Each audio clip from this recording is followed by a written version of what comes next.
Assalamualaikum warahmatullahi wabarakatuh. Nama saya Nuriski Aula Prameswari dari 10 KP2. Di sini saya akan menjelaskan tentang sistem respirasi. Pernapasan merupakan salah satu tanda vital yang paling utama di tubuh. Seseorang bisa bernapas berkat kerja sistem pernapasan yang baik. Untuk mengetahui cara kerja sistem pernapasan pada manusia, simak penjelasan di bawah ini. Sistem pernapasan pada manusia adalah sekumpulan organ yang terlibat dalam proses pertukaran gas oksigen dan karbon dioksida dalam darah. Seseorang dapat dikatakan memiliki laju pernapasan normal apabila ia bisa bernapas sebanyak 12-20 kali per menit dan berlangsung secara berkesinambungan organ-organ pernapasan pada manusia.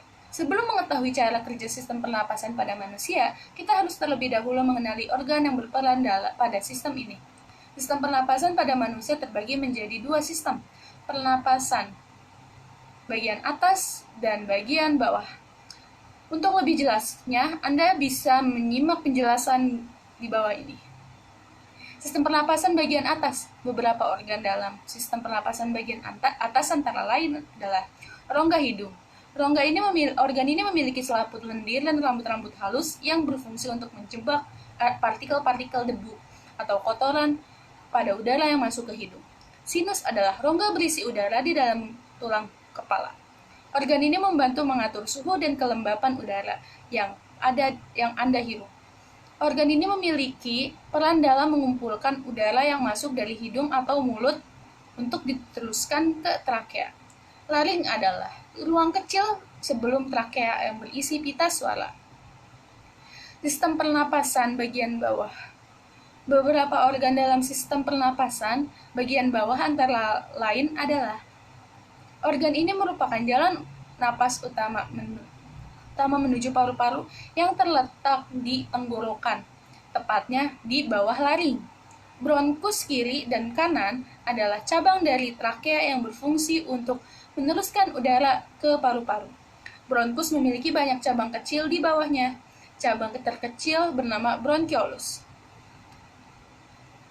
Paru-paru ini terdiri dari jutaan alveolus yang menerima udara dari bronkiolus dan bertugas sebagai tempat pertukaran oksigen dan karbon dioksida. Diafragma adalah otot pernapasan utama organ ini.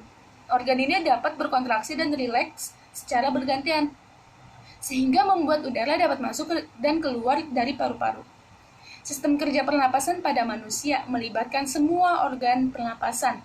Organ ini bekerja sama untuk membantu tubuh dalam pertukaran gas antara paru-paru atau alveolus dan pembuluh darah yang kemudian akan disalurkan ke seluruh bagian tubuh atau dihembuskan ke udara. Berikut ini adalah cara kerja sistem pernapasan pada manusia. Ketika Anda menarik nafas atau disebut dengan inspirasi atau inhalasi, diafragma dan otot-otot di antar tulang rusuk akan berkontraksi dan meluaskan rongga dada, sehingga paru-paru bisa udara lewat hidung dan mulut dan melewati proses penyaringan partikel-partikel kecil oleh rambut hidung, lalu menuju ke trakea atau batang tenggorokan. Udara dari trakea masuk ke paru-paru melewati serangkaian cabang di paru-paru yang disebut dengan bronkus dan bronkiolus, kemudian berujung di alveolus. Ketika udara mencapai alveolus, terjadi proses pertukaran antara oksigen dan karbon dioksida pada pembuluh darah kecil bernama kapiler. Oksigen masuk ke dalam kapiler, kemudian menumpang sel darah merah menuju ke jantung untuk disebarkan ke seluruh tubuh. Di saat yang bersamaan, karbon dioksida masuk dari kapiler ke rongga paru. Setelah pertukaran gas oksigen dan karbon dioksida selesai, otot diafragma dan tulang rusuk kembali rileks dan rongga dada kembali seperti semula. Udara yang mengandung karbon dioksida pun terdorong dari alveolus menuju ke bronkiolus, bronkus, trakea, hingga keluar melalui hidung. Selain berperan dalam pertukaran udara dan gas, sistem pernapasan juga berperan dalam memelihara dan menyeimbangkan kondisi di dalam tubuh agar tetap stabil.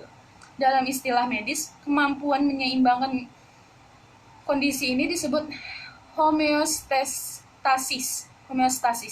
Sistem pernapasan pada manusia memang tampak seperti hal yang sederhana, Namun di balik masing-masing itu, satu helaan dan hembusan nafas, terdapat kerja sama antara organ yang cukup rumit guna mendapatkan oksigen demi kelangsungan seluruh sistem dalam tubuh.